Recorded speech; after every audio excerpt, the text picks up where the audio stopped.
Panggen konjuk nyilihake gamelan kados bonang, kethuk, kempyang, uga kenong ingkang kadamel saking kayu.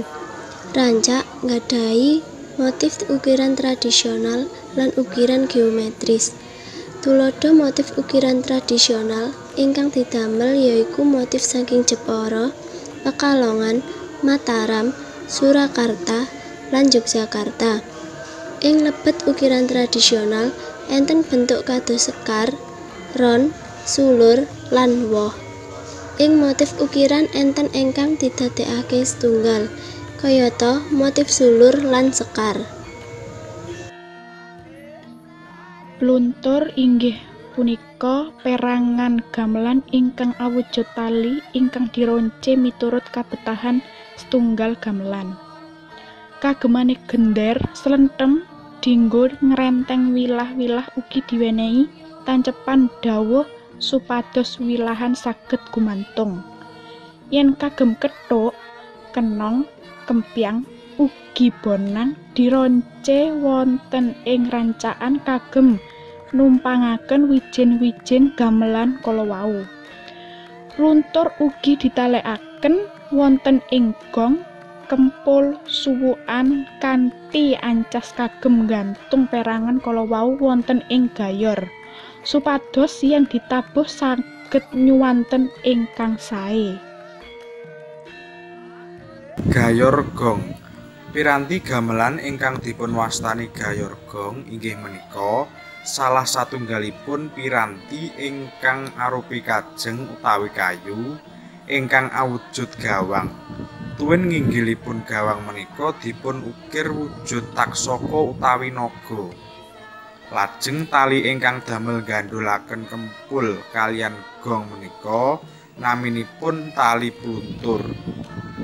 Tata caranipun nyepeng tabuh kempul saha gong menika dipun cepeng ngagem asta kiwa tuwin tengen. Tabuh gong kaliyan kempul menika benten wujudipun. Menawi gong tabuhipun radi ageng, menawi kempul radi alit.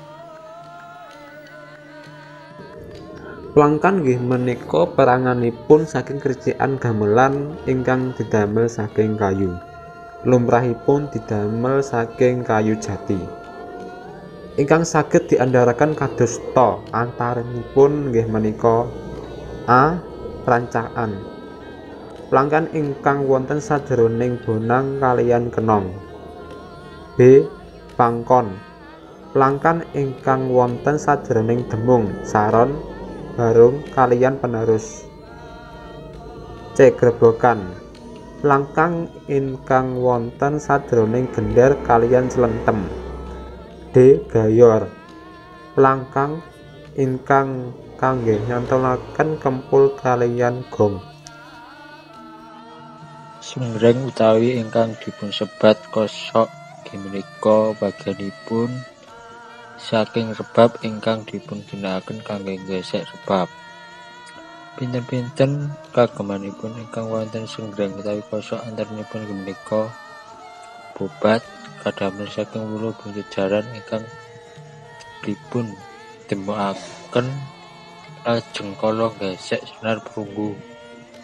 Alat niki diginakaken dados kelan sisan pengait anda bobat. Mangka kalih sira bajul dados pengait bobat inggil. Kaliyan rangkung diginakaken dados busur penghubung alat kaliyan sira bajul. Lajeng sanggan.